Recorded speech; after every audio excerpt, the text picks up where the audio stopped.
شیطان الرجیم بسم اللہ الرحمن الرحیم صاد والقرآن ذی الذکر بل الذین کفروا فی عزۃ و شقاق کما اہلکنا من قبلہم من قرن فنادوا ولا تحین مناص وعجبوا ان جاءہم منذر منہم وقال الکافرون ھذا ساحر کذاب اجعل الآلہۃ الہا واحدا ان ھذا لشیء عجاب وانطلق الملأ منہم ان امشوا واصبروا علی آلہتکم ان ھذا لشیء یراد ما سمعنا بهذا في الملة الآخرة إن هذا إلا اختلاق أنزل عليه الذكر من بيننا بل هم في شك من ذكر بل لما يذوقوا عذاب أم عندهم خزائن رحمة ربك العزيز الوهاب أم لهم ملك السماوات والأرض وما بينهما فليرتقوا في الأسباب جند ما هنالك مهزوم من الأحزاب صاد اس نصیحت والے قرآن کی قسم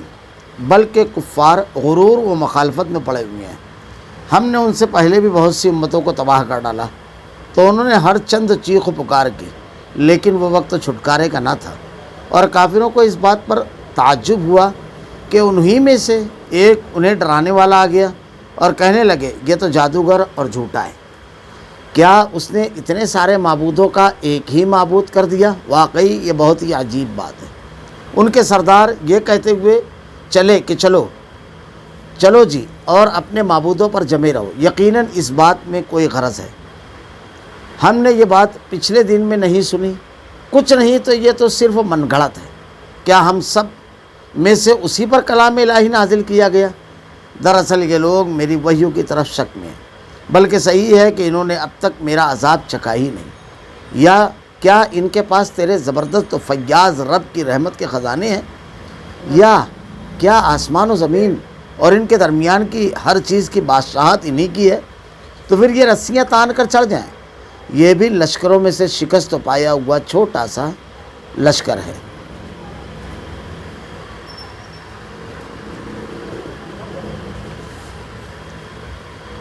صاد والقرآن ذی الذکر صاد اس نصیحت کرنے والے قرآن کی قسم۔ قرآن کریم میں کئی صورتیں ایسی ہیں جس کے آغاز میں جس کے ابتدا میں حروف مقطعات کہا جاتا ہے، یعنی کہیں ایک حرف ہے، کہیں دو ہے، کہیں تین ہے، کہیں چار ہے، کہیں پانچ، جیسے یہاں پر ایک حرف ہے صاد۔ اور بھی کئی صورتیں ہیں جیسے قاف، نون والقلم وما یسطرون، کاف والقرآن المجید۔ بعض صورتوں کا آغاز جو ہوتا ہے تو دو حرفوں سے ہوتا ہے جیسے یاسین، بعض کا تین حرفوں سے ہوتا ہے جیسے الف لام میم، بعض کا چار حرفوں سے ہوتا ہے جیسے الف لام میم را۔ بعض صورتوں کا جو آغاز ہوتا ہے تو الف لام میم الف کاف یا عین صاد، یعنی زیادہ حروف ہو جاتی ہیں۔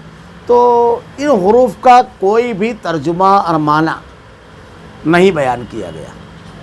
تو سب سے صحیح بات یہ ہے کہ قرآن کے بارے میں اپنی طرف سے عقل نہ لگایا جائے۔ اللہ رب العالمین کی یہ مشیت ہے کہ اللہ تعالیٰ نے ان حروف کا معنی نہیں بتایا، اللہ کے نبی نے ہم کو نہیں بیان کیا، کیونکہ اللہ کے نبی پر قرآن نازل ہوا تو اس کے ساتھ ساتھ اس کو بیان کرنا آپ کی ذمہ داری تھی، اور آپ نے قرآن کو اس طرح بیان کیا کہ اس کی تلاوت کی، اس کے احکامات بتائے اور ان احکامات کی وضاحت بھی کی اللہ کے نبی صلی اللہ علیہ وسلم نے۔ تو ان حروف کی بعض لوگوں نے بعد کے دور میں اس کی تشریح کرنے کی کوشش کی، جیسے کسی ایک عالم کے بارے میں یہ کہا جاتا ہے کہ انہوں نے اس کی ایک عجیب و غریب تشریح کی۔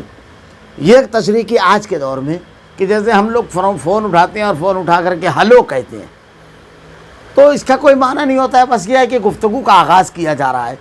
تو ایسے ہی قرآن کریم میں جو پہلی کسی صورت میں پہلا لفظ رہتا ہے تو اس کا مطلب یہی ہے، اس کا کوئی معنی نہیں، بس ہلو کر کے یہ آغاز کیا جا رہا ہے۔ اب اس کا اگر جواب دیا جائے تو قرآن میں 114 صورتیں ہیں اور 26 صورتیں میں صرف یہ ہے۔ جیسے پہلی صورت ہے سورہ فاتحہ، اس میں نہیں ہے۔ دوسری صورت ہے سورہ بقرہ، اس میں ہے۔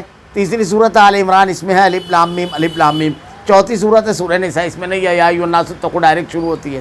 پانچویں صورت ہے سورہ مائدہ، اس میں نہیں ہے، یا ایھا الذین آمنوا اوفوا بالعقود۔ چھٹی صورت ہے سورہ انعام، اس میں نہیں ہے۔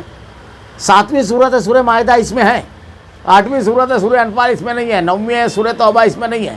یونس میں نہیں ہے، پھر اس کے بعد ہود میں نہیں ہے، پھر اس کے بعد یوسف میں ہے۔ پھر اس کے بعد آگے بڑھ گیا آپ ابراہیم، ایسے صورتوں میں آگے بڑھتے جائیں گے تو ایسا تو نہیں ہوگا کہ ہر مرتبہ یہی چیز ہوتی ہے کہ آدمی اٹھاتا ہے فون تو ہلو بولتا ہے، لیکن یہاں تو چند مقامات پر ہے، باقی مقامات پر نہیں کہا گیا، تو یہ بلا وضع کی وہ ہے، یہ چیز نہیں۔ بعض لوگوں نے اس کے حروف مقطعات کے حساب سے نمبرات نکالے اور پھر اس کے الگ الگ توجیحات بیان کی، لیکن جتنی بھی توجیحات بیان کی جاتی ہے سلف نے جو تفسیر معصور کرتے ہیں، تفسیر معصور اللہ کے نبی صلی اللہ علیہ وسلم نے جو تفسیر کی، کیونکہ تفسیر کی قسمیں ہے کہ تفسیر بالرائے، یہ سب سے بدترین ہے۔ تفسیر بالرائے کس کو کہتے ہیں؟ کہ ہم کوئی موقف بنا لیں، ہم کوئی چیز بنا لیں، ہمارا کوئی مزاج ہو اور قرآن کی آیتوں کو اس پر لا کر فٹ کریں، یعنی اپنی مرضی اور مقصد کے مطابق قرآن کو ڈالیں۔ حضرت ابو بکر صدیق رضی اللہ تعالیٰ عنہ کہا کرتے تھے وہ کون سی زمین ہے جو مجھے پناہ دے گی، وہ کون سا آسمان ہے جو مجھ کو سایہ دے گا، میں اللہ کے کلام کے بارے میں وہ بات کہوں جو اللہ رب العالمین کی مطلوب نہیں ہے۔ اللہ تعالیٰ نے اپنے کلام میں خود اس کی وضاحت کی اور اللہ کے نبی صلی اللہ علیہ وسلم نے حدیث میں، اور اس کی ہم کو ضرورت بھی نہیں ہے۔ بعض چیزیں ایسی ہیں جو اللہ کی مشیت ہے کہ اللہ تعالیٰ مخفی رکھے، اور ہمارے ساتھ آزمائش یہ ہے کہ ہم اس کو کس طرح مانتے ہیں۔ اللہ تعالیٰ نے جیسا کہہ دیا کہ ہاں اس کا نہیں مانا ہے، ہم نہیں مانتے ہیں، ہم مانے کی طرف نہیں جاتے ہیں، بس اللہ نے جیسا کہہ دیا ایمان والی بات ہے، ہم اس کو مانتے ہیں، اور اللہ نے ہم کو اس کا مکلف نہیں کیا ہے کہ میں نے بیان نہیں کیا اب تم کوشش کرو۔ جب اللہ نے ہمارے ذمے یہ نہیں رکھا ہے تو ہم کیوں محنت میں لگے ہوئے ہیں؟ ہم کو تو صرف وہ عمل کرنا ہے جو باتیں ہیں، تو جو کام ہمارا نہیں ہے وہ کرنے کی ہم کو کوئی ضرورت نہیں ہے۔ تو اللہ تعالیٰ نے اسی سے شروع کیا۔ دوسری بات میں نے اس سے پہلے بھی درس میں کہی ہے کہ قرآن کی اکثر صورتوں میں جب یہ پہلا حروف مقطعات آتے ہیں تو قرآن کا یا کتاب کا تذکرہ ہے، جیسے الف لام میم ذالک الکتاب، یاسین والقرآن الحکیم، پھر اس کے بعد کاف والقرآن المجید، تو ایسے آپ کو حروف مقطعات کے بعد یہ ملے گا۔ یہاں پر بھی اللہ تعالیٰ نے صاد والقرآن ذی الذکر، اس نصیحت والے قرآن کی قسم، اللہ تعالیٰ نے قرآن کی بھی قسم کھائی اور قرآن کی خوبی کو بھی بیان کر دیا۔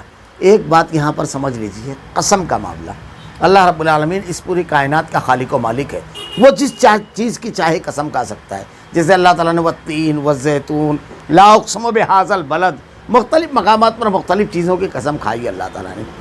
تو والفجر ولیال عشر، یہاں پر اللہ تعالیٰ نے قسم کھائی، تو اللہ تعالیٰ کسی بھی چیز کی قسم کھا سکتا ہے، لیکن مخلوق کے لیے اللہ کے علاوہ کسی اور کی قسم کھانا بہت بڑا گناہ ہے۔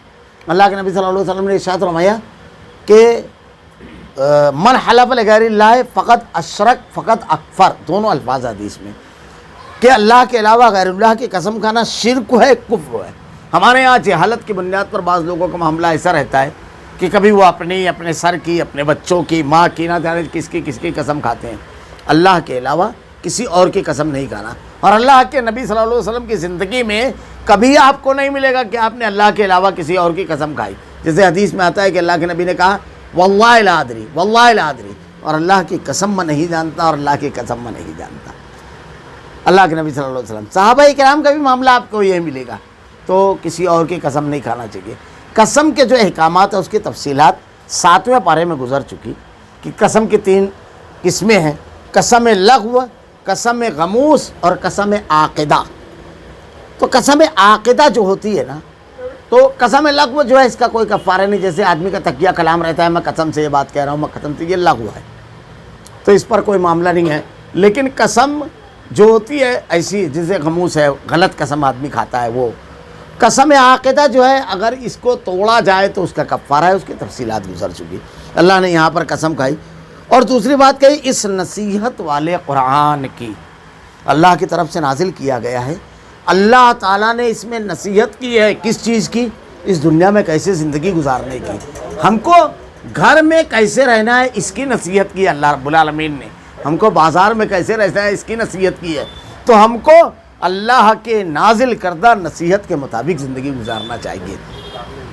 کما اہلکنا من قبلہم من قرن فنادوا ولا تحین مناص، ہم نے اس سے پہلے بھی بہت سی امتوں کو تباہ کر ڈالا، تو انہوں نے ہر چند چیخ و پکار کی، لیکن وہ وقت چھٹکارے کا نہ تھا۔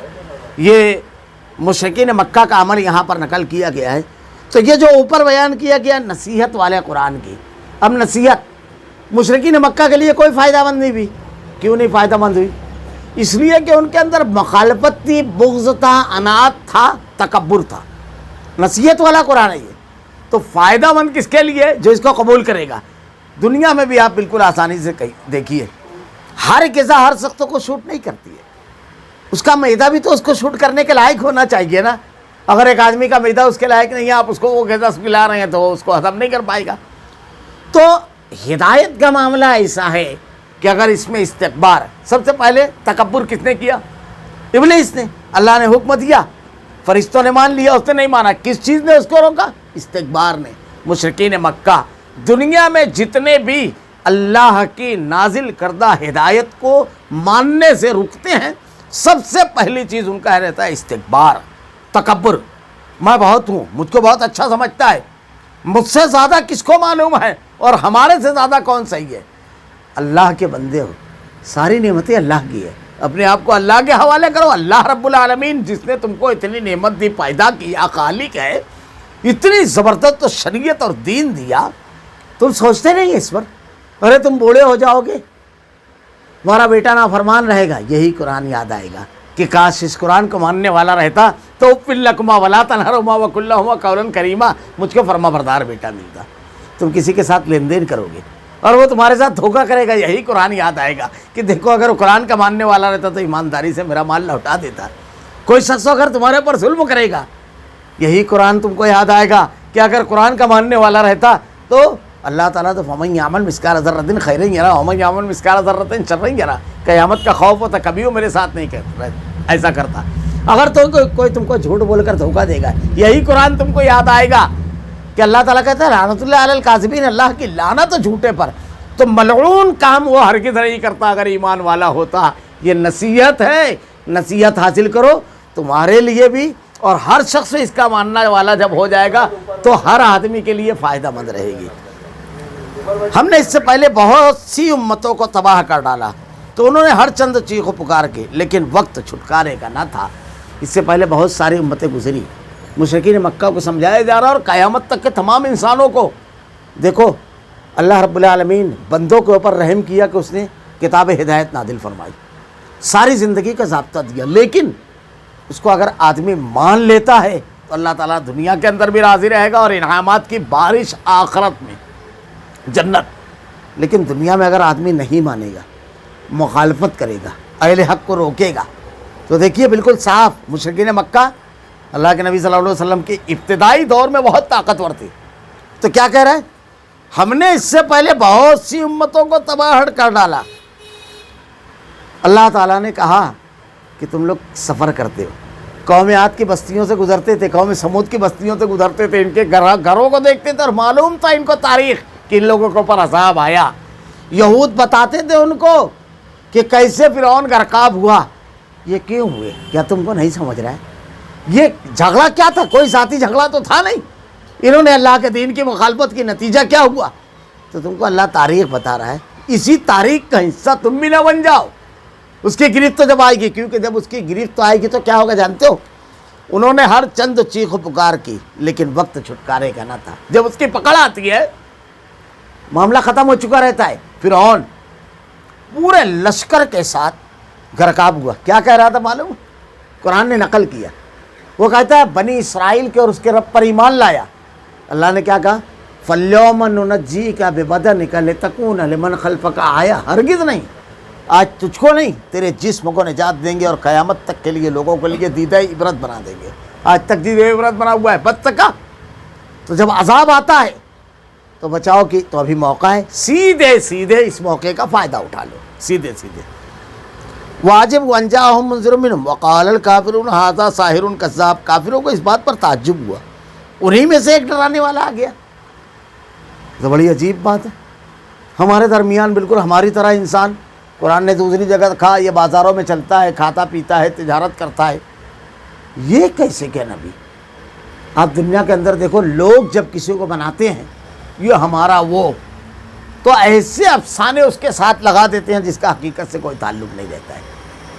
مولانا ابوالکلام آزاد رحمۃ اللہ علیہ لکھے ہیں کہ انسان کی نفسیات یہ ہے کہ کسی کو بڑا اس وقت تک تسلیم نہیں کرتا جب تک انسان کے کھانے کے باہر اس کو نہ کر دے. یعنی ابھی یہاں ہے تو تھوڑی دیر بعد فلاں شہر میں دکھائی دے رہا ہے اور ایسے اشارہ کر رہا ہے تو یہ ہو جا رہا ہے. اس کو حکم دے رہا ہے دریا کو، چلا آ رہا ہے. تو ہوا کو حکم دے رہا ہے، چل رہی ہے. یہ سب افسانے تراشے جاتے ہیں. اللہ تعالیٰ نے انبیاء کو جو بھیجا بالکل ہماری طرح انسان، اور بھوک بھی لگتی تھی، تجارت بھی ان کو کرنا تھا، بیوی بچے بھی تھے، اپنی مرضی تو کچھ نہیں کر سکتے تھے. امام الانبیاء محمد صلی اللہ علیہ وسلم تمام نبیوں کے سردار. اب دیکھیے فرق کتنا پڑتا ہے. اللہ کے نبی صلی اللہ علیہ وسلم کو اللہ تعالیٰ نے 3 بیٹے دیے، 4 بیٹیاں دی، 7 بچے تھے آپ کے. اللہ کے نبی صلی اللہ علیہ وسلم کی زندگی میں 3 بیٹوں کی وفات ہو گئی بچپن میں. اللہ کے رسول صلی اللہ علیہ وسلم اتنی محبت کرنے والے تھے.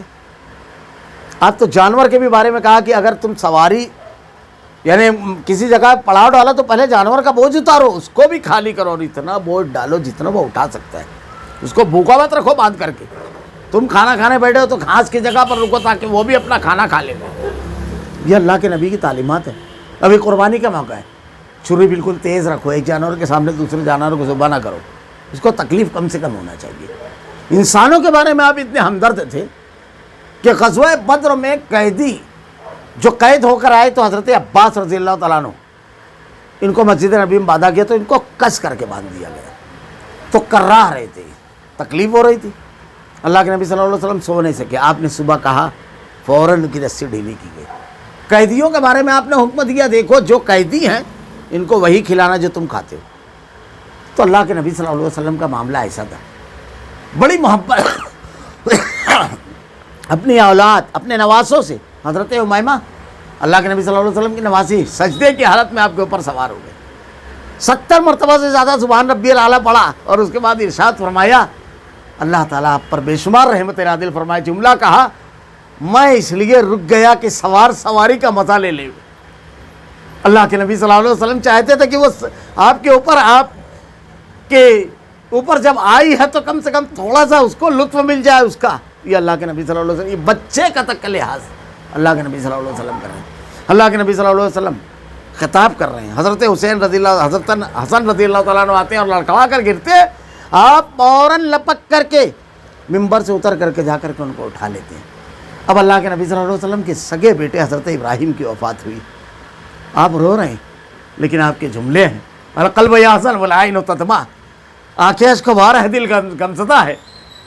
حضرت ابراہیم جو آپ کے بیٹے تھے ان کی وفات پر. لیکن ہم وہی بات کہیں گے جو اللہ رب العالمین کی مقصود اور مطلوب ہے. یعنی کوئی ایسی بات نہیں. آپ نے نہیں کہا اپنے بیٹے کو اٹھ، جیسے ہمارے یہاں قصہ بیان کرتے ہیں کہ 12 سال بعد پوری کشتی کے لوگ زندہ ہو گئے. آپ نے یہ سب نہیں کیا. آپ کو کوئی ایسی چیز نہیں ملے گی، بالکل نیچرل. اور اس کے بعد آپ اپنی مرضی سے اولاد، انبیاء کرام نے دعا مانگی. حضرت ابراہیم علیہ السلام دعا مانگ رہے ہیں، حضرت زکریا دعا مانگ رہے ہیں حضرت یحییٰ کی. یہ اللہ تعالیٰ نے بالکل نیچرل افسانوی چیزیں نہیں ملے گی.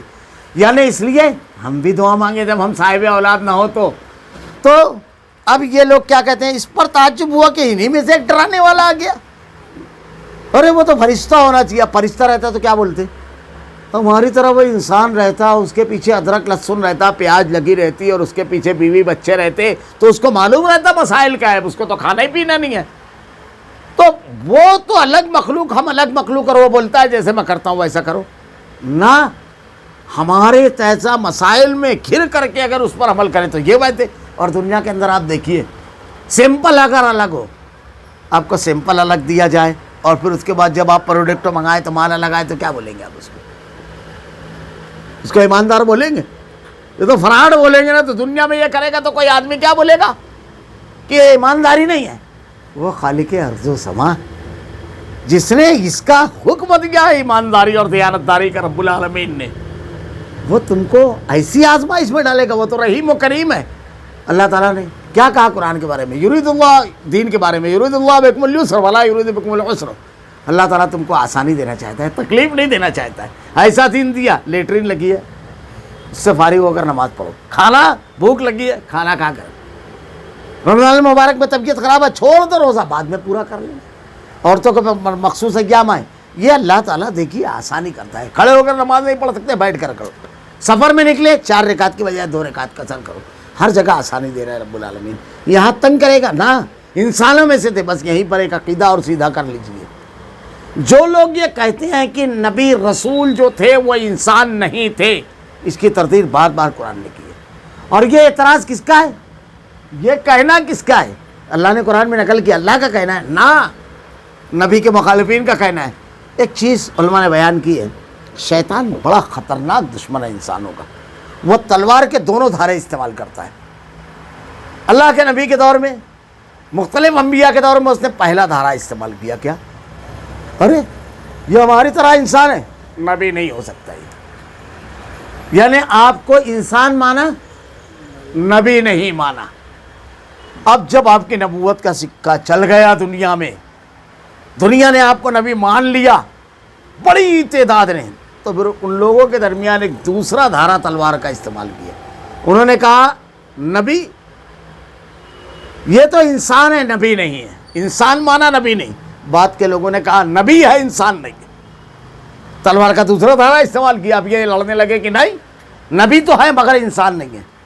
جیسے کسی شاعر نے کہا, عجیب عجیب بات, جب سے دیکھا ہے تجھ کو لباس بشری میں, ہر بشر کی تمنا کرے انسان ہو جائے. بعض لوگوں نے تو یہ کیا, وہی جو عرش پر مستوی تھا خدا ہو کر, نعوذ باللہ استغفر اللہ ثم استغفر اللہ, اتر پڑا ہے مدینے میں مصطفیٰ ہو کر, نوری بشر کا. عجیب بات ہے. اچھا پھر اس میں جہالت یہ, بولے ان کا سایہ نہیں پڑتا ہے. آپ قرآن پڑھیے, اللہ تعالیٰ نے قرآن میں کہا ہے جتنی بھی مخلوقات ہیں اللہ کی, صبح اور شام سب کے سائے اللہ کو سجدہ کرتے ہیں. جتنی بھی چاند سورج سب 13 پارے میں اللہ نے بیان فرمائے ساری مخلوقات. اور سایہ قیامت کے روز اللہ تعالیٰ نے کہا ہے کہ 7 لوگ سائے میں رہیں گے عرش کے. یہ کہاں سے لے کر کے آئے؟ ارے فرشتے سایہ کرتے ہیں کس کے اوپر؟ جو دین کے لیے چلتے ہیں, دین حاصل کرنے کے لیے. فرشتے نوری مخلوق ہے.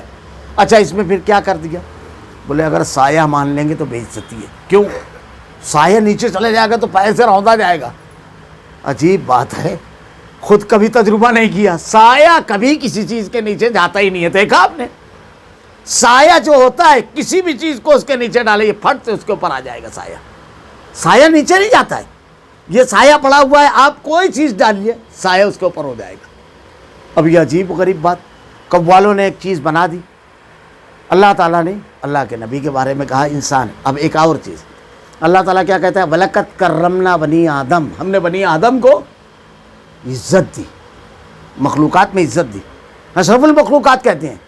اب اگر ہم اشرف المخلوقات کہہ رہے ہیں اور انسانوں سے نکال رہے ہیں تو کیا کہنا چاہ رہے ہیں؟ کیا کہنا چاہ رہے ہیں؟ سب سے افضل تو انسان ہے, اور انسانوں میں سب سے افضل محمد رسول اللہ صلی اللہ علیہ وسلم ہے. تو شیطان اس بدعقیدگی کے ذریعے کئی چیزیں کرتا ہے. کسی عام آدمی غیر مسلم کے سامنے کہیں گے تو وہ کہے گا بھائی ایسے تو ہم نہیں بن سکتے جیسے رسول تم بتا رہے ہو. اور پھر اس کے بعد یہ بات کہ تنقیص کا پہلو اس میں نکلتا ہے. اللہ کے نبی صلی اللہ علیہ وسلم کی تنقیص کا پہلو ہے, یہ عزت نہیں ہے. تو ان لوگوں کا بھی بڑا تعجب تھا. اب جب تعجب ہوا تو مخالفت میں کیا کیا؟ نبی کی تعلیمات کے بارے میں نہیں کہا کہ یہ تعلیمات صحیح نہیں ہے. یہ سب نہیں, کیونکہ تعلیمات ایسی تھی جو بول نہیں سکتے تھے. اب نبی کہہ رہا ہے جھوٹ مت بولو, یہ بولیں گے جھوٹ بولو تو کوئی مانے گا ان کی بات. نبی کہہ رہے ہیں زنا کے قریب مت جاؤ, تو کسی کی بہن کے بارے میں, یہ خود اپنی بہنوں کے بارے میں سوچنے لگتے ہیں. کسی کا قتل مت کرو, اگر ان کا ہی بیٹا مارا گیا تو بولیں گے مخالفت. نیچرل دین ہے, مخالفت نہیں کر سکتے تو کیا کریں گے؟ پروپیگنڈا نبی کے بارے میں. جیسے آج کے دور میں اسلام کی تعلیمات پر بحث نہیں کرتے, مسلمان دہشت گرد. اسلام کی تعلیم یہ, اللہ کے نبی کی ذات پر تنقیص, یہ تمام کون کرتے ہیں؟ عربی زبان میں ایک جملہ کہا جاتا ہے, برتن میں جو ہوتا ہے وہی گرتا ہے. اگر برتن میں پانی ہے پانی, دودھ ہے دودھ, اور تیل ہے تیل, آپ اس کو ڈالیں گے جب جو ہوگا وہ گرے گا. جس کے پاس دلیل اور علم ہوتا ہے وہ دلیل اور علم پیش کرتا ہے, اور جس کے پاس یہ نہیں ہے تو کیا کرے گا؟ وہ کچھ تو بولنا ہے تو جھوٹا الزام لگائے گا, گالی گلوچ کرے گا. یہ تاریخ ہے. تو ان لوگوں نے کہا یہ جادوگر اور جھوٹا ہے. نعوذ باللہ استغفر اللہ ثم استغفر اللہ. اجعل الہۃ الہ واحدہ ان ھذا لشیء عجاب, کیا اس نے اتنے سارے معبودوں کو ایک ہی معبود کر دیا؟ یہ تو بہت عجیب بات ہے. ہم لوگ تو ہر جگہ معبود بنا کے رکھے ہیں. بارش کا ایک الگ ہے, بادل والا الگ ہے، فصل اگانے والا الگ ہے، فصل بک جائے اس کا الگ ہے. اب یہ بولتے ہیں نہیں صاحب چھوڑ دو. جیسے دھن دینے والا الگ، اولاد دینے والا الگ، بیماری سے شفا دینے والا الگ. اب میں ذرا سا ایک مثال دوں. 3-4 معبود کو ماننا پاسبل بھی نہیں ہے. جیسے مثلا بارش کا دیوتا اگر الگ ماننے میں، اور دھرتی کو الگ دیوتا ماننے میں، اور آسمان کو الگ دیوتا ماننے میں، تو کیا ہوگا؟ اب بارش کا دیوتے سے ہم بولے کہ تو بارش برسا، زمین والا بولے ادھر آنے ہی نہیں دوں گا. آ کے تو بتائے، یہاں تو میرا چلتا ہے نا. اب کیا کریں؟ اب زمین والا انٹری دے تو بارش کوئی فائدے کی رہے گی. اس کا مطلب وہ دیوتا کیسے، وہ معبود کیسے جس کی چلے نا. اب زمین والا تو بول دیا، اب فصل والا بولے بارش آ جائے گی ٹھیک ہے لیکن میں اگاؤں گا نہیں. اب زمین والا کیا کرے؟ تو اب چلو یہ سب کو راضی کرو. یعنی ایک کو کرنے کے لیے اب لائن سے پروسیجر. اچھا اس میں ایک بھی روٹ گیا، ختم بات. اب جو روٹ گیا اس کی چل گئی تو وہی نا جس کی چلی. اس کی مثالیں بہت ساری دی گئی ہے. عقلی اعتبار سے غور کرتے جائیے، بڑا عجیب و غریب معاملہ ہے. دوسری بات، یہ ایک چھوٹی سی بات میں نے کہی تھی، دوسری بات پر غور کرو. جتنے بھی معبودان باطل ہیں، جتنے بھی دنیا کے اندر، یہ سب پیدا ہوئے برابر خود سے پیدا ہوئے. ارے بغیر اماں ابا کیا اگر یہ آ جاتے تو چلو مان لیتے کہ بھائی بغیر اماں ابا کیا آ گئے. کوئی نہیں ایسا. حضرت آدم علیہ السلام کو تو کوئی بولتا ہی نہیں ہے. ان کو اللہ نے پیدا کیا ہے بغیر اماں ابا کے. حضرت عیسیٰ علیہ السلام کی ماں ہے حضرت مریم. تو اب یہ خود اتنے مجبور کہ رب کے ایک پروسیجر کے باہر نہیں. اچھا چلو یہ ہے تو چلو جھاڑ میں اگ گئے. ایسا ہوا کیا؟ نہیں ہوا نا. کہیں اور تھے. وہ پروسیجر جو اللہ نے ہر بندے کا رکھا ہے وہیں سے آ کر آئے، اس پروسیجر کے بغیر نہیں. تو جس نے اس پروسیجر سے ان کو لایا ہے وہ معبود ہوا یہ. اچھا اور آگے چلو، ان کے ماں باپ کس کو پکارتے تھے؟ یہ کہ ان کا معبود کون تھا؟ ان کے ماں باپ کا. اور اس سے پہلے دنیا کیسے چلتی تھی؟ اچھا جب یہ دنیا کے اندر آئے تو دودھ پیتے تھے. وہ دودھ کس نے پیدا کیا؟ انہوں نے. خود پیدا ہونے سے پہلے اپنی تمام چیزوں کو پیدا کیا. غور کرتے جائیں گے آپ. عقل چیخ چیخ کر کہے گی کیا تم کہہ رہے ہو؟ اللہ کے نبی نے کہا ایک معبود. حضرت یوسف علیہ السلام نے یہی کہا تھا مشرکین سے جو تھے قیدی کہ ما تعبدون من دونہ الا اسماء سمیتموها انتم وآباؤکم ما نزل اللہ من سلطان. یا صاحب ارباب متفرقون خیر ام اللہ الواحد القہار. تم سوچو بہت سارے معبود، یہ ایک ساری قوت کا مالک. اب آپ دیکھیے کہ ایک آدمی یعنی ایسے 4 چیز لگا دیا، 4-5 دکانیں. اب آپ کو کھانا بنانا ہے. کھانا بنانے کے لیے آپ کو تیل مسالہ لگے گا، پانی لگے گا، آگ لگے گی، اس کے برتن لگیں گے.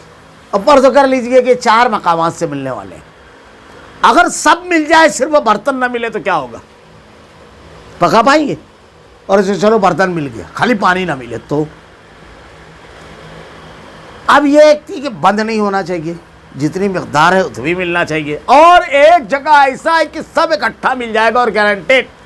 تو کہاں سے جا کر لیں گے آپ؟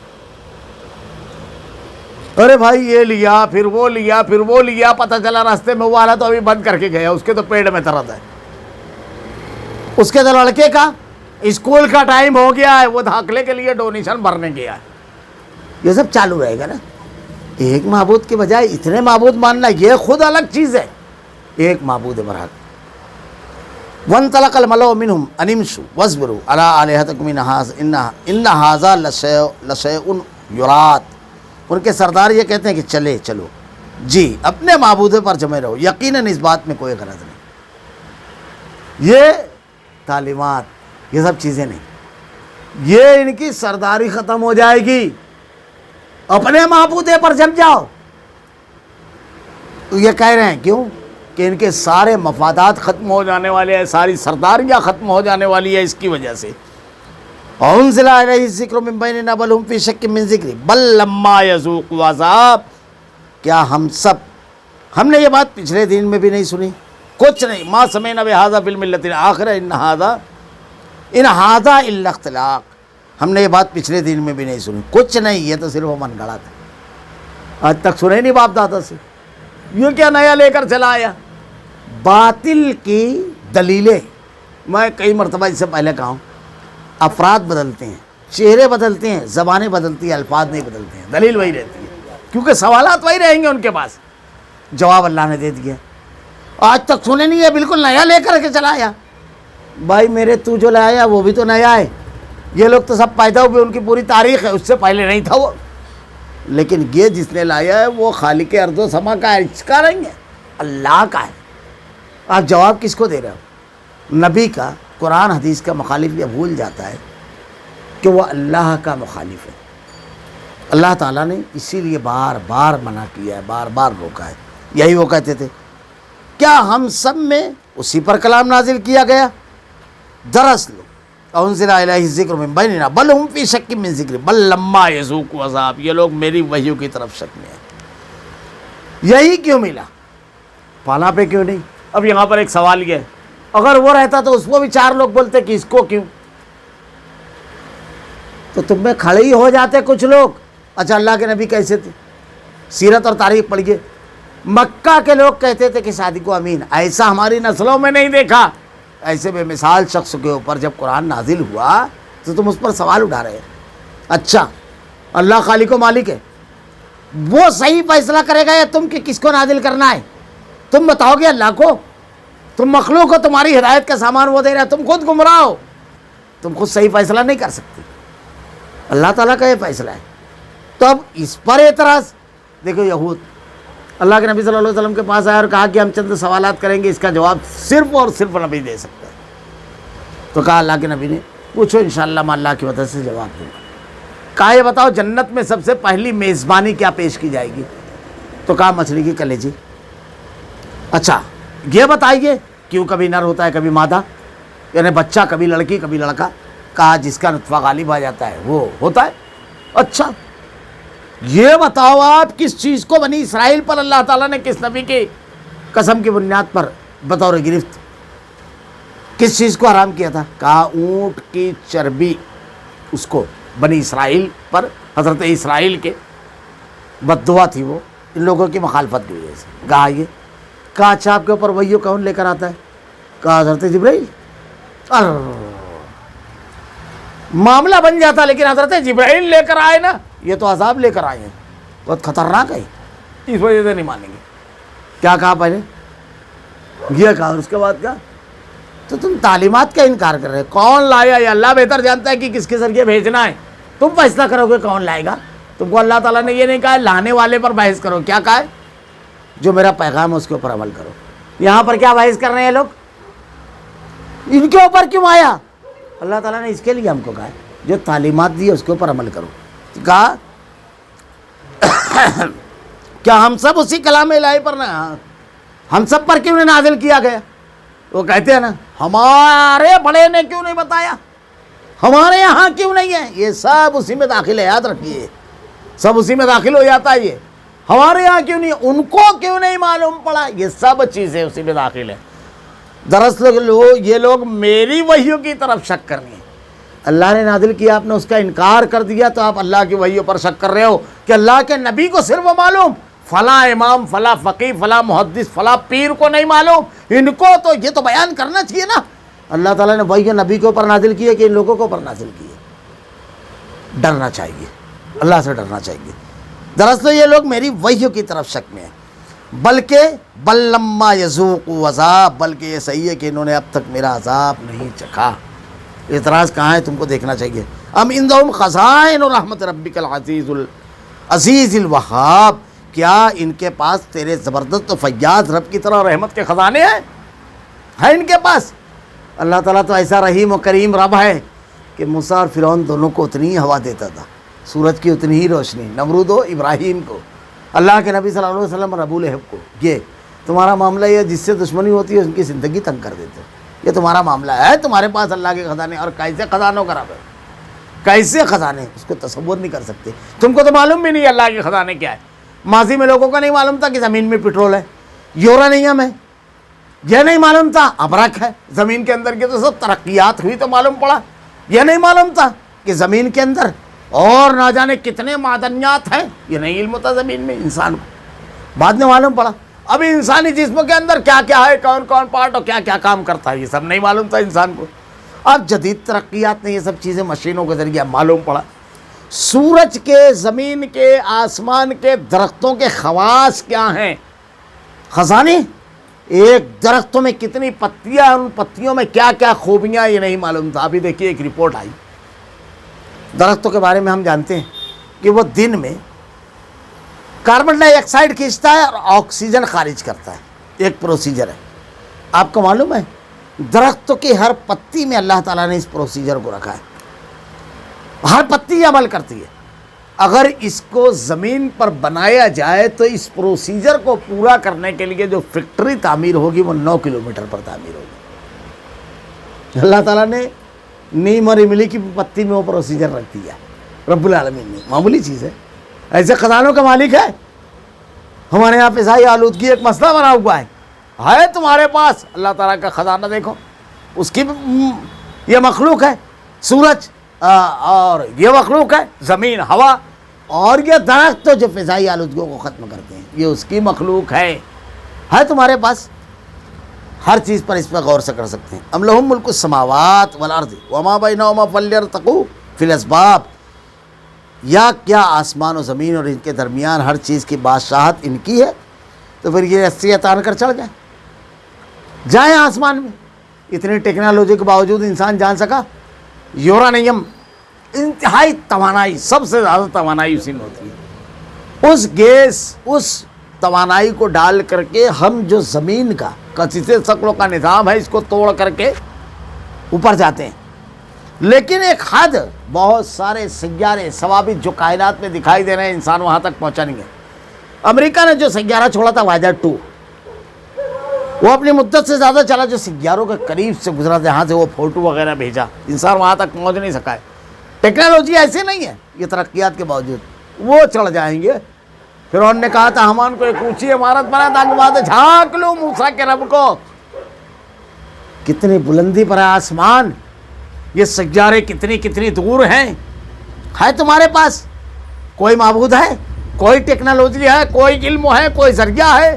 پھر سیدھے تو مانتے کہ نہیں، ہر جگہ تو مجبور ہو تم۔ جند ما ہنالک محذوب من العذاب، یہ بھی لشکروں میں سے شکست تو پایا ہوا ایک چھوٹا سا لشکر ہے۔ مشرکین مکہ سے خطاب ہے، اور اس کے ساتھ ساتھ یہی سمجھ لو کہ ہر وہ لشکر جو اللہ کے دین اور اللہ کے دین کو ماننے والے بندوں کی مخالفت میں اٹھتا ہے اور اللہ کے دین پر عمل کرنے والوں کو ختم کرنے اٹھتا ہے، یہ معمولی اللہ نے کہا لشکر ہے۔ کیسے معمولی ہے؟ ایک دم معمولی کیسے؟ تاریخ پڑھ لو۔ حضرت ابراہیم علیہ السلام، نمرود، پوری قوم، آپ کی پوری قوم، آگ، سارے لشکری ایک ساتھ جمع تھے۔ حضرت ابراہیم علیہ السلام کو آگ میں ڈالا گیا، قلنا یا نار کونی بردم وسلام علی ابراہیم، اے آگ ابراہیم کے ذریعے سلامتی والی ہو جا۔ معمولی لشکر تھے، سب مل کر ایک آدمی کا کچھ نہیں بگاڑ سکے، یہ کوئی طاقت ہے؟ اور اس کی جب گرفت آتی ہے تو پورا کے پورا معاملہ ختم ہو جاتا ہے۔ ہمارے یہاں ایک چھوٹا سا لشکری ہم نے دیکھا، کرونا، اللہ نے چھوڑا تھا، کیا ہوا تھا؟ اچھے اچھے جو دوسروں کا جینا تنگ کیے ہوئے تو روڈ پر گھروں کے باہر نکلنے ہوئے کانپنے لگے۔ یہ معمولی لشکر ہے، اہل حق کے لیے بہت بڑی تسلی ہے۔ اس معبود برحق سے لگے رہو، اس کی نصیحت پر عمل کرو، اس کے نازل کردہ احکامات کے مطابق زندگی گزارو۔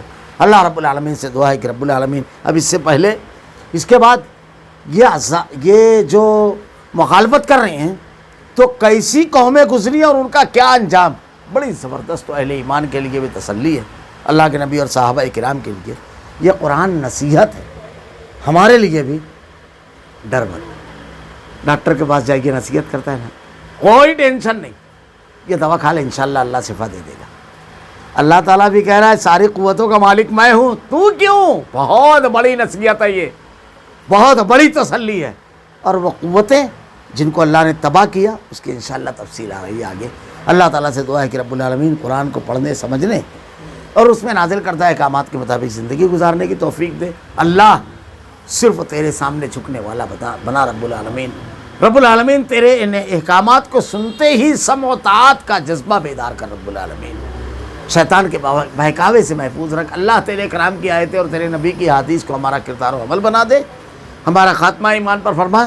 ربنا لا تزغ قلوبنا بعد إذ هديتنا وهب لنا من لدنك رحمة إنك أنت الوهاب۔ سبحانك اللهم وبحمدك أشهد أن لا إله إلا أنت أستغفرك وأتوب إليك۔